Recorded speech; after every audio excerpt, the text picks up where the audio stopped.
हाँ तो फ्रेंड्स, कहते हैं कि पानी को बर्फ में बदलने में वक्त लगता है, ढले हुए सूरज को निकलने में वक्त लगता है। थोड़ा धीरज रख, थोड़ा और जोर लगाता रह, किस्मत के जंग लगे दरवाजे को खुलने में वक्त लगता है। इसलिए घबराने की कोई जरूरत नहीं है, टेंशन लेने की कोई जरूरत नहीं है। इसी मोटिवेशन के साथ हम लोग आगे बढ़ते हैं और रोज की तरह आज भी मैथ का सेट नंबर हम लोग 17 देखेंगे। ठीक है, आइए, आपका स्वागत है फोकस ऑन करियर क्लासेस में। आज का देखते हैं हम लोग पहला क्वेश्चन।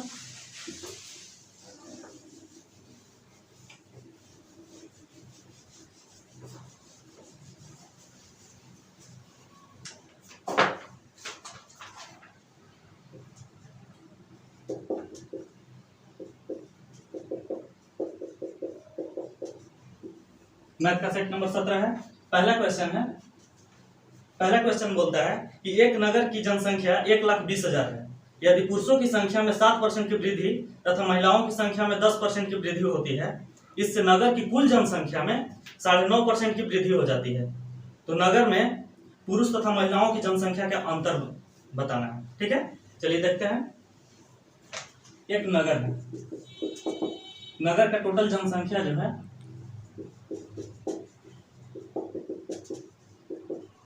1,20,000 है। ठीक है, अब इसमें पुरुष जो है और महिला की बात करते हैं। पुरुष और महिला, पुरुष की जनसंख्या में बोल रहा है कि 7% का वृद्धि होता है। ठीक है, और महिला की जनसंख्या में 10% का वृद्धि होता है। और ऑल ओवर पूरी जनसंख्या में पुरुष और महिला में जो होता है 9.5% का वृद्धि होता है। 9.5% का वृद्धि होता है। तो अब बताना है हमको कि पुरुष की संख्या और महिला की जनसंख्या में क्या अंतर है। ठीक है, तो ये एलिगेशन का क्वेश्चन है, एलिगेट कर लेंगे इसको हम। अगर ऐसे एलिगेट करते हैं तो अगर 9.5 में से अगर 7 घटाएंगे तो हमारा 2.5 बच जाएगा, और अगर 10 में से 9.5 घटाएंगे यानी 0.5 बच जाएगा। और इसी का रेशियो हमारा जो हो जाएगा 1:2 क्या हो जाएगा,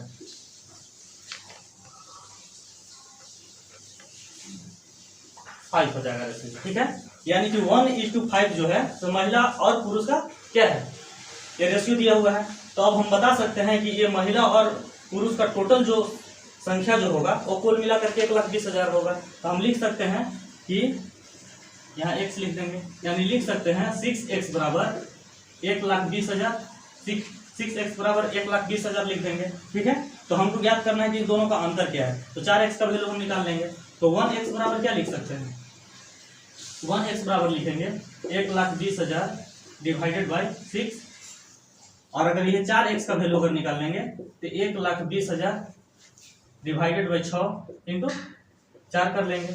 6 से काटेंगे 2, यानी कि 20,000 गुना 4 करेंगे यानी कि 80,000 जो हो जाएगा। तो महिला और पुरुष का जनसंख्या का क्या हो जाएगा, अंतर हो जाएगा, जो कि ऑप्शन नंबर हमारा ये हो जाएगा। चलिए इसी प्रकार से क्वेश्चन नंबर 2 हम लोग देखते हैं।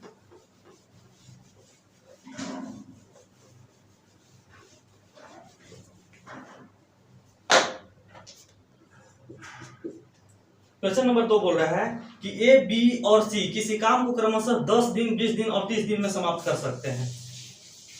एक काम को तीनों मिल करके समाप्त करते हैं, जिसका मजदूरी उन लोगों को 5500 रुपया दिया जाता है।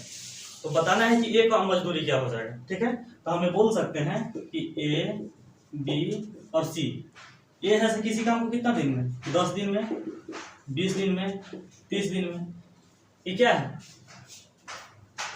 ये है से समय का अनुपात, समय दिया हुआ है। ठीक है, तो हम इसका अगर समय का अनुपात निकालेंगे, समय का अनुपात निकालेंगे तो हमारा हो जाएगा 1:2:3 हो जाएगा। ठीक है, अगर समय का अनुपात इतना है तो हम आपको बताए थे कि इन लोग का जो क्षमता का अनुपात होगा यूनिवर्सल प्रोपोर्शनल होता है। ठीक है, यानी अपोजिट होता है। तो यूनिवर्सल प्रोपोर्शनल होता है, तो इन लोग का जब समय का अनुपात दिया हुआ है तो हमको इन लोग का क्षमता का अनुपात यानी कि इफिशियंसी यानी क्षमता का अनुपात अगर निकालना होगा तो कैसे निकालते हैं, तो इसका एलसीएम हम ले लेंगे तो 6 हो जाएगा। 6 में अगर 1 से भाग देंगे तो 6 होगा, अगर 2 से भाग देंगे 3 होगा, और 3 से भाग देंगे तो 2 हो जाएगा। यानी यही क्षमता है, यही इन लोग का क्षमता है। इसी के अकॉर्डिंग इन लोग को क्या है, पैसा मिलेगा। तो टोटल पैसा इन लोग को दिया गया है 5500 रुपया। ठीक है, तो 5500 रुपया दिया हुआ है, यानी कि टोटल इसका वैल्यू दिया हुआ है। ठीक है, तो हम बोल सकते हैं 6 3 9 2 11x, यानी कि 11x का वैल्यू 5500 रुपया दिया हुआ है,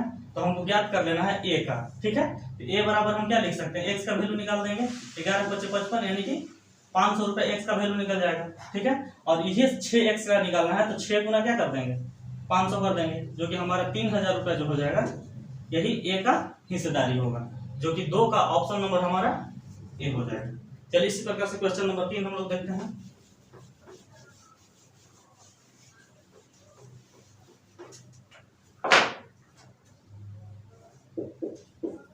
क्वेश्चन नंबर 3 बोल रहा है कि एक निकासी नल किसी टंकी को 10 मिनट में खाली कर सकता है, लेकिन ऊपर से किसी नल के द्वारा 30 लीटर पर सेकंड की दर से पानी भरे जाने पर टंकी को खाली करने में 15 मिनट का समय लगता है। ठीक है, तो टंकी का क्षमता क्या हो जाएगा। तो सबसे पहले अगर बात करें तो अगर टंकी क्या है, दोनों अगर नल को एक साथ चला दिया जाए तो टंकी भरेगा कि खाली होगा, एक फाइंड कर लेंगे। तो हम दोनों का क्षमता अगर बात करें तो एक 10 मिनट दिया हुआ है, टाइम 10 मिनट दिया हुआ है, एक 15 मिनट दिया हुआ है। ठीक है, तो अगर दोनों अगर फाइनली अगर बात करें 15 मिनट में खाली कर सकता है, तो हम ये कह सकते हैं कि टंकी भरेगा या खाली होगा। ठीक है, तो हम यहाँ से कर सकते हैं 10 × 15 बटा 15 में से 10 कितना, यानी कि 5। ठीक है, तो 5 × 10 यानी कि 30 मिनट में टंकी खाली हो जाएगी, 30 मिनट में टंकी खाली हो जाएगा। ठीक है, यानी कि 1 सेकेंड में क्या हो रहा है कि इस टंकी में 1 सेकेंड में 30 लीटर पानी जा रहा है। तो जो 30 मिनट में जितना पानी गया होगा वही निकाला है। ठीक है, तो हम 30 मिनट में निकाल लेंगे, यानी कि 1 सेकेंड में 30 लीटर, तो 1 मिनट बराबर क्या लिख देंगे 60 सेकेंड बराबर 1 मिनट। अब इसी को लिख देंगे 30 गुना कितना 60।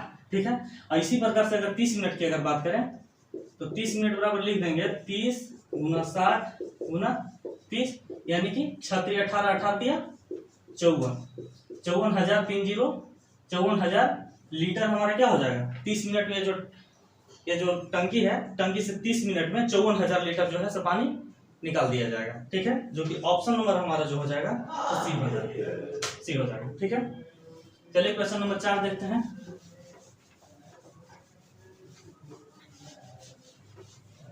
क्वेश्चन नंबर 4 बोल रहा है कि 15 पुरुष 8 घंटे प्रतिदिन काम करके एक काम को 21 दिन में पूरा कर सकते हैं। यदि 3 महिलाएं का काम 2 पुरुष के काम के बराबर हो तो 21 महिलाओं को 6 घंटे प्रतिदिन काम करके उस काम को पूरा करने में कितना समय लगेगा। ठीक है, तो यहाँ पे क्वेश्चन में हम देखेंगे, कंसीडर करेंगे। क्वेश्चन में दिया हुआ है कि 3 वुमेन बराबर 2 मैन दिया हुआ है। तो यहाँ अगर वुमेन और मैन का अगर रेशियो की बात करें तो हमारा रेशियो जो हो जाएगा तो हमारा क्या हो जाएगा 2:3 हो जाएगा। ठीक है, अब क्वेश्चन में बोल रहा है कि 15 मैन 8 घंटे पर डे काम करके 21 दिन में काम करते हैं। ठीक है, मैन को हम एम से डोनेट कर रहे हैं, और फिर बोल रहा है कि 21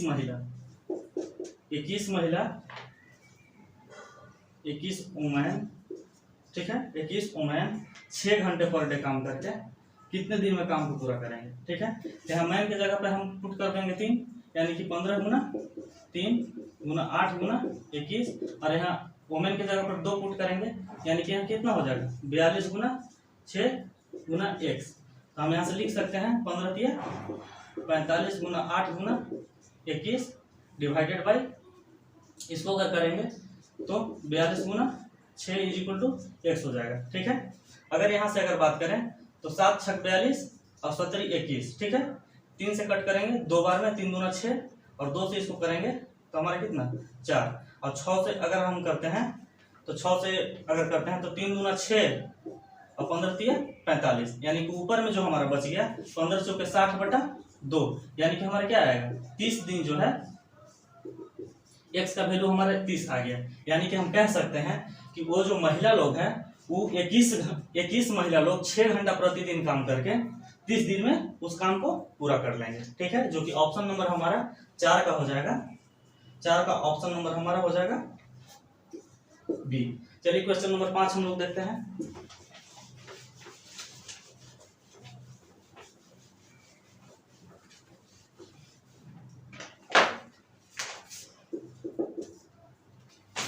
क्वेश्चन नंबर 5 है कि एक यात्री कार से पटना से हाजीपुर की दूरी 260 किलोमीटर तय करता है। यदि उसकी चाल 40 किलोमीटर पर घंटा, तब आने और जाने में कुल कितना समय लगेगा। ठीक है, मान लीजिए कि ये कोई डॉटेड पॉइंट है और यहाँ डॉटेड पॉइंट है। मान लीजिए कि यहाँ पटना है और यहाँ हाजीपुर है,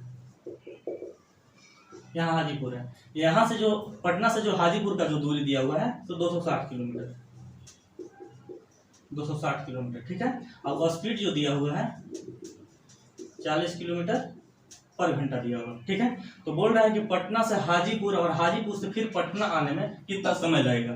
तो हम जानते हैं कि distance by speed is equal to time होता है। यहाँ से हम ये करेंगे कि यहाँ से जब यहाँ जाएगा और वहां से यहाँ आएगा तो क्या हो जाएगा, 260 और 260 यानी कि कितना हो जाएगा, 520 किलोमीटर टोटल हो जाएगा। 520 किलोमीटर अगर 40 किलोमीटर पर घंटा के हिसाब से जाता है, 40 किलोमीटर पर घंटा के हिसाब से जाता है तो कितना टाइम लग जाएगा, 13 चौके क्या हो जाएगा, 13 चौके 52 यानी कि 13 घंटा हमारा समय लग जाएगा। ठीक है, जो कि हमारा यही आंसर हो जाएगा, जो कि 5 का ऑप्शन नंबर हमारा बी हो जाएगा। चलिए क्वेश्चन नंबर 6 हम लोग देखते हैं।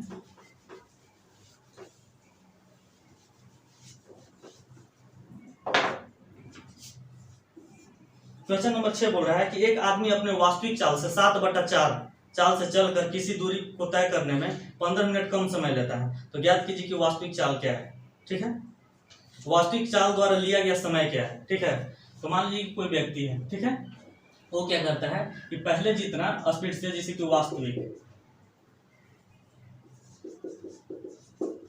वास्तविक और बाद का समय हम लिख देते हैं।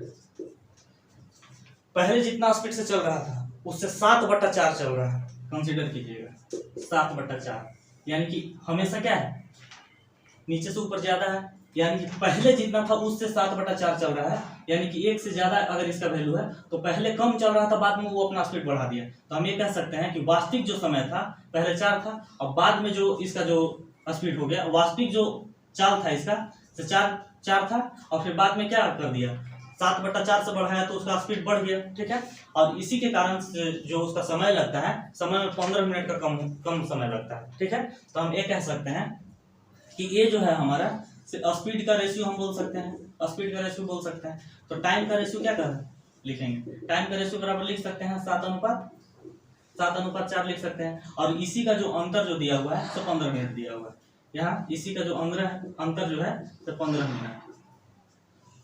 अगर 15 मिनट अगर वास्तविक अंतर है तो रेशियो का अंतर कितना है, तो 3 यूनिट का है, 3 यूनिट। ठीक है, तो 3 यूनिट बराबर हम लिख सकते हैं 15 मिनट, तो 1 यूनिट बराबर क्या हो जाएगा, 5 मिनट। ठीक है, अब वही पूछ रहा है कि वास्तविक चाल से चलता तो कितना समय लगता, तो समय का वास्तविक कितना है, 7 है, हम इसी को लिख सकते हैं 7 × 5 यानी कि 35 मिनट का समय लग जाता। ठीक है, और यही अगर बाद का अगर स्पीड से अगर बोलता तो कितना हो जाता, 20 मिनट। यानी कि पहले जितना स्पीड से चल रहा था उससे 7/4 स्पीड जब बढ़ाया तो उसका जो लिया गया समय था उसका रेशियो क्या हो जाएगा, 7:4 हो जाएगा। यानी कि वास्तविक चाल से चलता तो 35 मिनट लगता और अगर बाद जो स्पीड बढ़ाया उसके हिसाब से चलता तो 20 मिनट। इसी का देखिए वास्तविक अंतर दिया 15 मिनट का, यही हमारा आंसर हो जाएगा। क्या वास्तविक पूछ रहा है इसलिए 35 मिनट हो जाएगा, जो कि ऑप्शन नंबर हमारा ये हो जाएगा। चलिए क्वेश्चन नंबर 7 देखते हैं।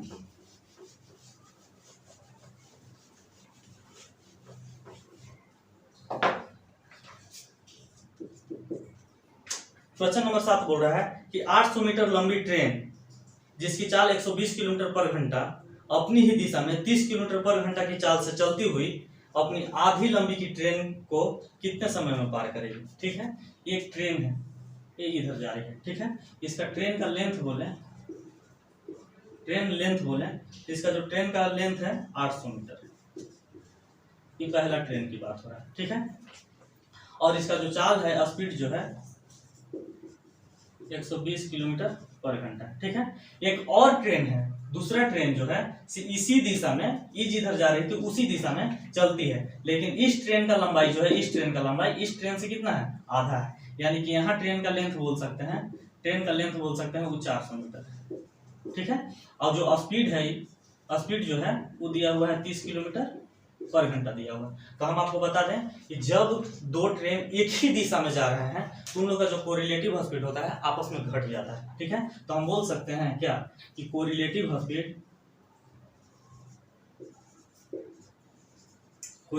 स्पीड जो हो जाएगा तो हमारा हो जाएगा 120 किलोमीटर पर घंटा माइनस 30 किलोमीटर पर घंटा, तो हमारा क्या हो जाएगा 90 किलोमीटर पर घंटा आ जाएगा। इसको मीटर पर सेकंड में अगर हम लोग फाइंड कर लेते हैं तो लिख सकते हैं कितना 5/18 18 5 90, यानी कि लिख सकते हैं 25 मीटर पर सेकंड के हिसाब से जा रही है, ठीक है।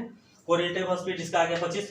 तो आप बोल सकते हैं कि दोनों ट्रेन जब आपस में एक ही साइड जा रही थी तो उन लोग का ट्रेन का दोनों का लेंथ का योग क्या हो जाएगा, तो 800 हो जाएगा और प्लस 400 और डिवाइडेड बाय कितना स्पीड से भाग दे देंगे तो हमारा क्या आ जाएगा, समय आ जाएगा 8 4 1200 हो जाएगा और बटा 25 आ जाएगा, ठीक है। 30 से अगर इसको अगर हम कट करते हैं तो 4, यानी कि यहाँ पे हम लिख सकते थे 12 गुना 100 लिख सकते थे, यानी कि 25 से 4 बार में यानी कि बच 48 बार में 48 आएगा, जो कि 48 सेकेंड का समय लगेगा एक दूसरे को पार होने में, जो कि 7 का ऑप्शन नंबर हमारा बी हो जाएगा। चलिए क्वेश्चन नंबर 8 देखते हैं।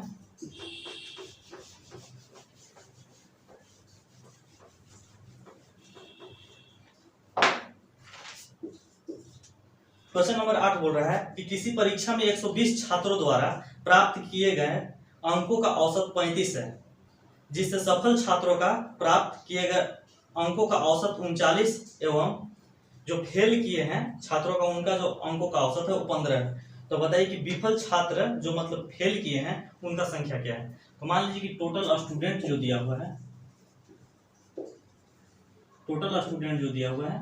120 है, ठीक है, जिसमें से कि पास का बात कर रहे हैं और फेल स्टूडेंट का बात कर रहे हैं। पास फेल का बात कर रहे हैं। पास जो स्टूडेंट किए हैं उनका औसत मार्क्स जो है तो कितना दिया हुआ है 35 दिया हुआ है, ठीक है, सॉरी 35 नहीं है, जिसमें सफल छात्रों का प्राप्तांक जो है औसत 39 है, ठीक है, और जो फेल किए हैं उनका जो औसत है 15 है, और ये जो पूरे 120 छात्र हैं इनका एवरेज जो दिया हुआ है औसत जो प्राप्तांक दिया हुआ है वो टोटल दिया हुआ है 35 दिया हुआ है। तो इसको हम एलिगेट कर लेंगे इस टाइप का क्वेश्चन को, ठीक है। अगर यहाँ से अगर फाइंड करते हैं तो 39 में से अगर 35 घटेगा 4 हो जाएगा, ठीक है, और इसमें से अगर इसको घटाएंगे तो 20 हो जाएगा, यानी कि 4 5 20, यानी कि 5:1 में क्या है स्टूडेंट है। तो अब बताइए कि फेल किया गया स्टूडेंट का संख्या ज्ञात करना है, ठीक है। तो दोनों को हम x मान लेते हैं, ठीक है, तो 5 और 1 6x, यानी कि कुल विद्यार्थी का संख्या जो है 6x बराबर 120 है, तो x का वैल्यू क्या आ जाएगा 20 आ जाएगा, और जब x का वैल्यू आ जाएगा 20 तो हमारा जो फेल किया हुआ है 1x है, तो इसमें गुना करेंगे तो 20 स्टूडेंट जो है से फेल किया है, और अगर यहाँ से अगर पास का अगर बात करें तो 20 5 100, यानी कि 100 स्टूडेंट जो है से पास किए हैं और 20 स्टूडेंट जो है से फेल किया है। तो क्वेश्चन में पूछा था कि जो फेल किए हैं उनका क्या संख्या है, तो हमारा 20 हो जाएगा, जो कि ऑप्शन नंबर ए हो जाएगा। अगर पास का पूछता तो 100 बोल देते, ठीक है। चलिए क्वेश्चन नंबर 9 देखते हैं हम लोग।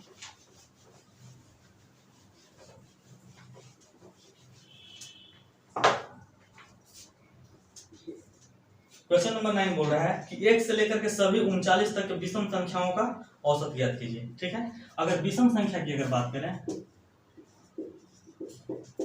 विषम संख्या तो क्या होता है 1 3 5 7 9 ... 39 तक जाना है, ठीक है। हम यहाँ से बोल सकते हैं इसी का औसत निकालना है। तो जब मान लीजिए कि पहला संख्या मेरा 1 है और अंतिमवा जो संख्या है यानी l का वैल्यू जो दिया हुआ है 39 है, तो औसत निकालने की क्या कर सकते हैं, पहले संख्या और अंतिम संख्या को आपस में जोड़ करके 2 से भाग दे देते हैं। तो लिख सकते हैं 1 + 39/2, यानी कि 20/2 अगर करेंगे तो क्या हो जाएगा 40/2 करेंगे तो क्या हो जाएगा 20 हमारा क्या हो जाएगा औसत हो जाएगा।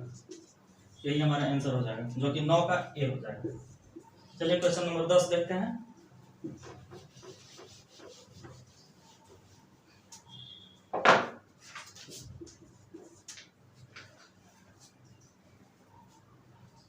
क्वेश्चन नंबर 10 बोल रहा है कि किसी वस्तु के मूल्य को 10% की वृद्धि होने पर 200 रुपये में 5 kg कम प्राप्त होता है, तो वस्तु का प्रारंभिक मूल्य क्या है। मान लीजिए कि जब कोई वस्तु का प्रारंभिक रेट है, ठीक है, उसमें बोल रहा है कि 10% जब वृद्धि होता है उसका रेट, तो 200 रुपये में 5 kg सामान कम मिलता है, यानी कि पहले जितना मिलता था उससे 5 kg अब सामान कम मिल रहा है। तो बताइए कि वास्तविक रेट क्या है, जो बढ़ा हुआ मूल्य जो है उससे पहले का जो वास्तविक रेट था वो क्या था। ठीक है, तो मान लीजिए कि 200 रुपये में 5 kg सामान कम मिलता है, यानी बोल सकते हैं 10% वृद्धि हुआ है। तो हम लिख सकते हैं 200 का 10% कितना हो जाएगा, 200 का 10% 20 रुपये हो जाएगा। और 20 रुपये में क्या है, 5 kg सामान मिलता है, तो 1 kg सामान बराबर क्या हो जाएगा, 4 रुपये हो जाएगा। 1 kg सामान बराबर 4 रुपये हो जाएगा। ठीक है, यानी कि ये जो मूल्य जो 4 रुपये जो kg पड़ रहा है यह से क्या है, बढ़ा हुआ मूल्य। ठीक है, तो बढ़ा हुआ मूल्य है तो क्या है, मूल्य जब बढ़ा था तो कितना परसेंट बढ़ा था, 10% बढ़ा था। तो यानी कि 10% जब बढ़ा तो पहले से मान लीजिए कि जो रेट था पहले से वो 100% था, अब जाकर के बढ़ करके 110% हो गया। तो हम बोल सकते हैं कि 110% बराबर 4 रुपये। ठीक है, 4 रुपये। ठीक है, तो हम 100% का वैल्यू निकाल लेंगे तो पहले वाला रेट निकल जाएगा। तो लिख सकते हैं कि 4/110 गुना 100, ये 100% का वैल्यू निकल जाएगा। तो हम यहाँ से लिख सकते हैं 1 0 से 1 0 कैंसिल करेंगे, यानी कि 40/11। इसको लिखेंगे अगर पूर्णांक में तो 3 पूर्णांक 11 7, यानी 11 किया 33 और 7 40। यही रुपया मेरा पहले से प्राइस था, जो कि 10% इस पर रेट बढ़ गया यानी कि 4 हो गया। अब जो सामान जो ले रहा था लोग वो 200 रुपये में 5 kg कम पड़ रहा था। ठीक है, चलिए जो कि ऑप्शन नंबर हमारा जो हो जाएगा क्वेश्चन नंबर 10 का ये हो जाएगा। चलिए क्वेश्चन नंबर 11 देखते हैं हम लोग।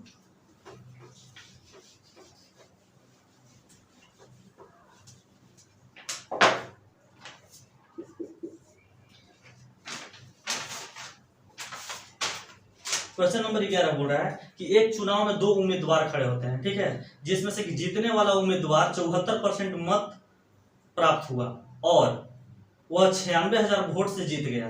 तो ज्ञात कीजिए कि उस चुनाव में कुल कितने मत पड़े थे। अब बताइए कि जो जीता, यानी कि जो जीता और जो हारा, ऐसे बोल सकते हैं। जीतने वाला जो कैंडिडेट है वो 74% वोट लाया, फिर भी 96,000 वोट से जीत गया। यानी कि जो हारने वाला होगा वो कितना परसेंट वोट लाया होगा, यानी कि 100 में से इसको हटा देंगे, यानी 26% वोट लाया होगा। और बोल रहा है कि ये 96,000 वोट से जीत गया, यानी कि 96,000 वोट से हार गया होगा। तो हम बोल सकते हैं, ये बोल सकते हैं कि ये दोनों का जो अंतर है तो मेरा कितना है, 96,000 का। तो हम बोल सकते हैं कितना, 74% माइनस 26%, इसी का वैल्यू कितना है, 96,000। ठीक है, तो हम ये बोल सकते हैं कि 74 में से अगर 26 घटाएंगे तो हमारा 48% का आ जाएगा वैल्यू कितना, 96,000। 48 से काटेंगे तो 2, यानी कि 1% का वैल्यू जो हुआ तो 2,000 होगा। ठीक है, तो हम बोलेंगे कि पहले जो पूरा जो मत हुआ होगा वो 100% हुआ, 100% हुआ होगा। तो 100% बराबर हम क्या लिख सकते हैं, 1% बराबर 2,000, तो 100% बराबर 2,000 गुना 100, यानी कि लिख देंगे 50, यानी कि 2 लाख। यानी कि कुल जो वोट पड़ा होगा वो 2 लाख पड़ा होगा, जो कि 11 का ऑप्शन नंबर हमारा जो हो जाएगा ये हो जाएगा। चलिए इसी प्रकार से क्वेश्चन नंबर 12 हम लोग देखते हैं।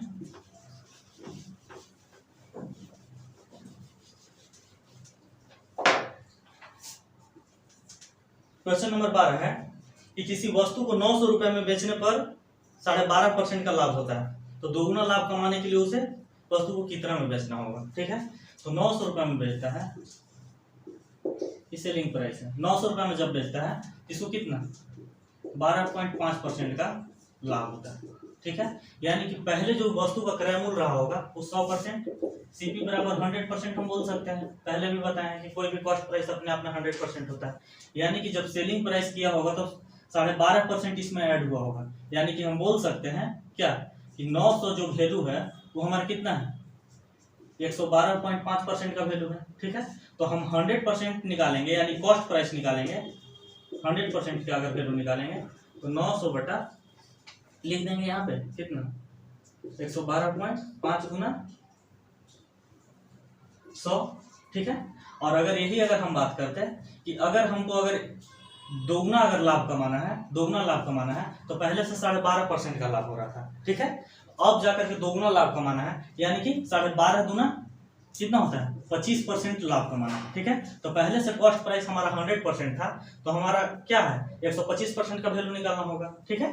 तो हमारा कॉस्ट प्राइस जो है तो 100% है, तो 25% लाभ कमाने के लिए 125% का वैल्यू निकालना होगा, ठीक है। तो 125% का वैल्यू निकालने के लिए क्या करेंगे 125 से हम गुना कर देंगे, ठीक है। जो कि इसको अगर गुना करेंगे तो इससे ये 8 बार में कटेगा। अब 125 गुना 8 करेंगे तो 1000 रुपये हमारा क्या हो जाएगा आंसर हो जाएगा, ठीक है।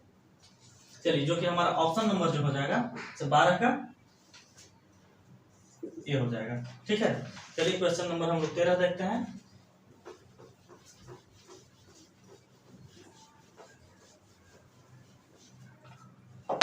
हम लोग क्वेश्चन नंबर 13 देखते हैं। क्वेश्चन नंबर 13 है कि किसी वार्षिक दर से किसी राशि पर 10 वर्षों का साधारण ब्याज मिश्र धन का 2/5 है, ठीक है। किस वार्षिक दर पे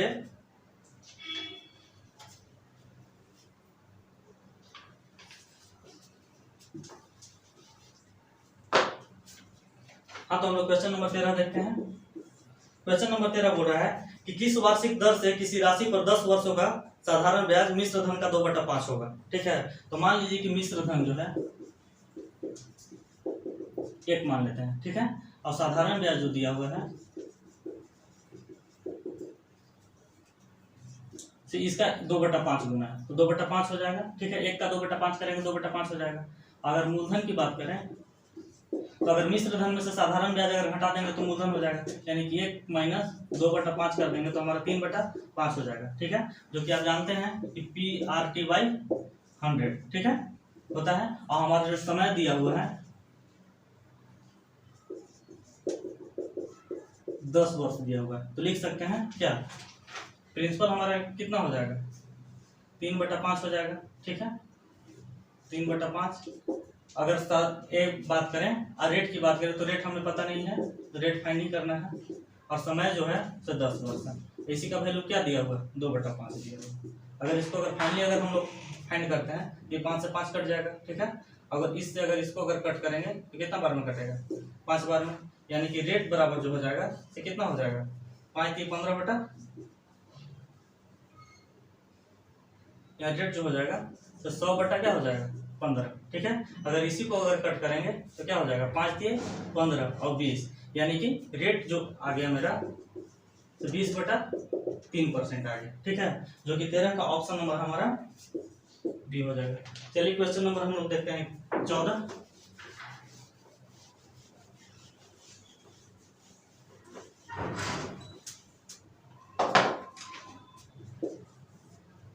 क्वेश्चन नंबर 14 बोल रहा है कि ए और बी संयुक्त रूप से किसी व्यापार में 5:6 के अनुपात में पूंजी निवेश करते हैं। 8 महीने बाद ए अपनी पूंजी को व्यापार से निकाल लेता है। यदि उन्हें 5:9 के रूप में लाभ मिलता है तो बी अपनी पूंजी को व्यापार में कितने दिन के लिए लगाया था। मान लीजिए कि कोई ए व्यक्ति है और कोई बी व्यक्ति है, ठीक है। ये जो व्यापार में जो अपना पूंजी लगाते हैं उनका जो अनुपात है 5:6 के अनुपात में लगाते हैं, ठीक है। ये है से 8 महीना बाद यानी 8 मंथ बाद जो क्या है अपना पूंजी है से आपस पूरा निकाल लेता है, इसमें अपना पूंजी निकाल लेता है, ठीक है। तो बी है से कितना दिन तक अपना ये जो है से अपना निवेश किया, ठीक है। और इसी का जो रेशियो दिया हुआ है वो जो दिया हुआ है 5:9। तो हम यह लिख सकते हैं कि 5 × 8/6 × x, और इसी को रेशियो दिया हुआ है तो 5/9 लिख लेंगे, ठीक है। यहाँ से ज्ञात करेंगे तो 8 पे क्या हो जाएगा 40/6x = 5/9, यानी कि कह सकते हैं कि 5 से इसको काटेंगे तो 8 बार में, ठीक है। यानी कि 6x = 9 क्या हो जाएगा 72, यानी कि x का जो वैल्यू आ जाएगा 6 से 12, यानी कि 12 मंथ तक जो था तो बी था से अपना राशि को उसमें इन्वेस्ट किया था, ठीक है। जो कि ऑप्शन नंबर हमारा हो जाएगा सी। चलिए क्वेश्चन नंबर 15 देखते हैं।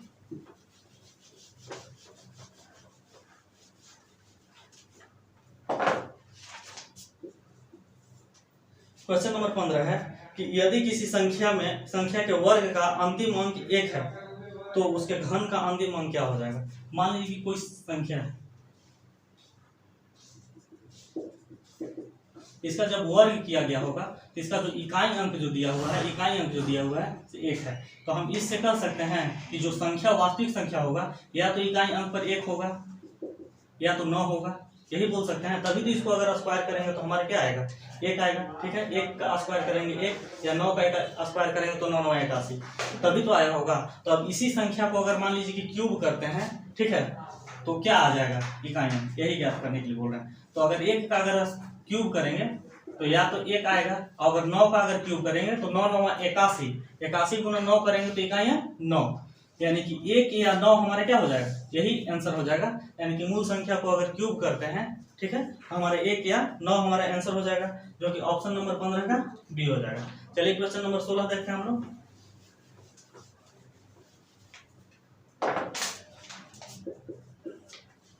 क्वेश्चन नंबर 16 है कि n एक पूर्णांक संख्या है जिसमें 6 से विभाजित करने पर शेष 4 बचता है। यदि 2n को 6 से भाग दिया जाए तो शेष क्या बचेगा। ठीक है, तो मान लीजिए कि कोई संख्या था, ठीक है, उसको 6 से भाग देने पर 4 शेष बचता है।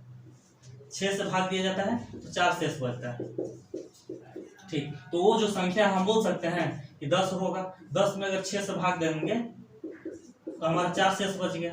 तो n का वैल्यू हम कितना मान लेंगे, 10 मान लेंगे। तो बोल रहा है कि 2n में अगर 6 से भाग दिया जाएगा, यानी कि 2n में अगर 6 से भाग दिया जाएगा तो क्या शेषफल बचेगा। तो हम बोल सकते हैं कि n बराबर 10 तो 2n बराबर क्या हो जाएगा, 20। यानी कि इसमें अगर भाग देंगे तो कितना, इसमें क्या शेषफल बच रहा है, 2 बच रहा है। यानी कह सकते हैं कि वो जो संख्या जो था पहले से, उसमें अगर 6 से भाग दिया जा रहा था तो 4 शेष बच रहा था, लेकिन वही संख्या को दोगुना कर दिए तो उस संख्या में 6 से भाग देंगे तो हमारा 2 शेष बचेगा, जो कि ऑप्शन नंबर हमारा हो जाएगा 16 का सी। चलिए क्वेश्चन नंबर 17 हम लोग देखते हैं।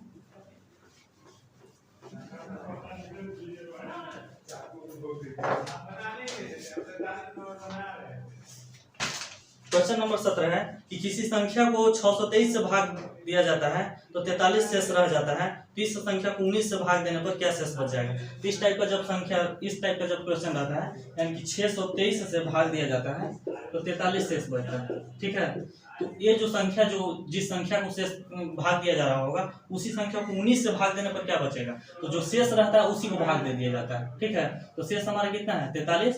इसी को हम 19 से भाग दे देंगे तो 19 दूना क्या हो जाएगा, 38।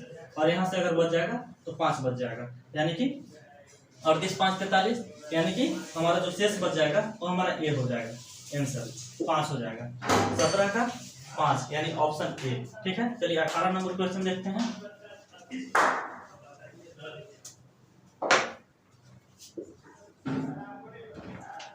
अठारह नंबर क्वेश्चन बोल रहा है कि ए, बी और सी की वर्तमान उम्रों का अनुपात जो है 5:8:11 का अनुपात है। यदि उनके वर्तमान उम्रों का औसत जो है 72 है तो 4 वर्ष बाद सी का उम्र क्या हो जाएगा। मान लीजिए कि कोई व्यक्ति है, ए है, बी है, सी है, इनका जो अनुपात दिया हुआ है 5:8:11 दिया हुआ है। ठीक है, इसको x मान लेते हैं, 5x 8x 11 है। इसी का जो औसत जो है तो हमारा दिया हुआ है 72 साल। तो हमें बोल सकते हैं कि 5x + 8x + 11x/3 औसत है तो 3 संख्या तो 3 से भाग दे देंगे, इक्वल टू क्या हो जाएगा 72। ऊपर लिख सकते हैं कितना, 8 5 13 और 11 24x, 24x/3 इक्वल टू 72। हम ये कह सकते हैं कि 24 या 72, यानी कि x बराबर 3 × 3, x का वैल्यू 9 आ गया। तो बोल रहा है क्वेश्चन में कि सी का उम्र 4 वर्ष बाद क्या होगा। तो सी का अगर वर्तमान उम्र बात करें तो 11 × 9 क्या हो जाएगा, वर्तमान में हो जाएगा। वर्तमान में इसका उम्र जो हो जाएगा तो 99 हो जाएगा। तो 4 वर्ष अगर बाद की बात करें तो 99 4 अगर जोड़ेंगे तो 103 हो जाएगा, यानी 4 वर्ष उसका जो उम्र हो जाएगा तो 103 वर्ष हो जाएगा, जो कि यही हमारा ऑप्शन हो जाएगा, जो कि ऑप्शन नंबर 18 का डी हो जाएगा। चलिए क्वेश्चन नंबर 19 देखते हैं हम लोग।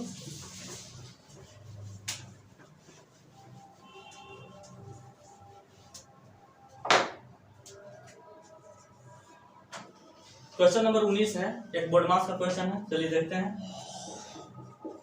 142 माइनस 3 का क्यूब प्लस 2 का square plus √√324 divided by 18 plus 306 into 3 Guna 3 divided by 9, इसको फाइंड करना है। ठीक है, इस टाइप का क्वेश्चन को चलिए हम शॉर्ट में जल्दी से करते हैं।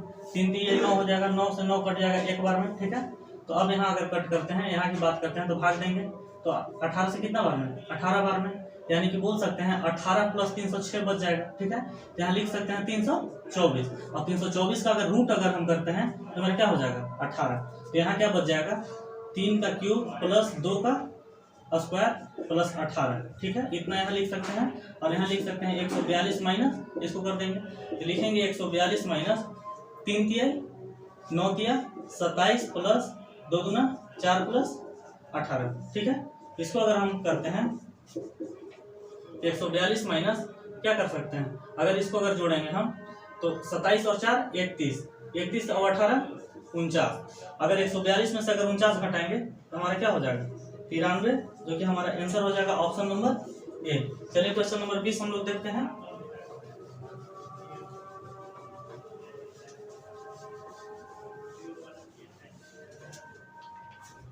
बीस नंबर क्वेश्चन है, ट्रिगोमेट्री का है, देखते हैं। 20 नंबर क्वेश्चन है 8 sec square x minus 7 tan square x is equal to 11 है, और जो x जो बिलोंग करता है 0 से 90 डिग्री के बीच में बिलोंग करता है। तो बताइए कि x का क्या वैल्यू हो जाएगा, यानी थीटा क्या हो जाएगा। तो हम यहाँ से देखिए इसको बनाते हैं, लिख सकते हैं क्या, इसको लिख सकते हैं 8 अगर हम इधर लिखते हैं तो सेक स्क्वायर x को क्या लिख सकते हैं, सेक स्क्वायर x को लिख सकते हैं 1 प्लस tan स्क्वायर x। ठीक है, माइनस ये जो है उसको लिखेंगे 7 tan square x is equal to 11। ठीक है, अब यहाँ से अगर 8 को अगर अंदर ले जाते हैं तो यहाँ से लिख सकते हैं 8 plus 8 tan square x minus 7 tan square x is equal to 11। ठीक है, अगर यहाँ से अगर बात करें तो 8 जब यहाँ से इधर जाएगा तो हमारे यहाँ क्या बच जाएगा, 8 में से 7 घट जाएगा तो 1 tan स्क्वायर x बच जाएगा। और ये जो 8 है अगर बराबर को वो साइड अगर ले जाते हैं तो 8 में 11 में से 8 घटा देंगे तो हमारा 3 आ जाएगा, यानी कि हम बोल सकते हैं कि tan x बराबर, यहाँ स्क्वायर है तो इधर जाएगा तो रूट, यानी कि √3। ठीक है, तो tan x बराबर √3 की अगर बात करें तो tan में tan 60 डिग्री का वैल्यू होता है। ठीक है, तो tan मेरा कैंसिल हो जाएगा, यानी x का जो वैल्यू हो जाएगा वो क्या हो जाएगा 60 डिग्री, जो कि 20 का ऑप्शन नंबर हमारा हो जाएगा सी। ठीक है, इसी प्रकार से आज का डिस्कशन यहीं पे समाप्त होता है। ठीक है, कोई भी चीज टफ नहीं होता है, बस आपको प्रैक्टिस करने की जरूरत है, आप प्रैक्टिस करते रहिए, हो जाएगा। चलिए, थैंक यू।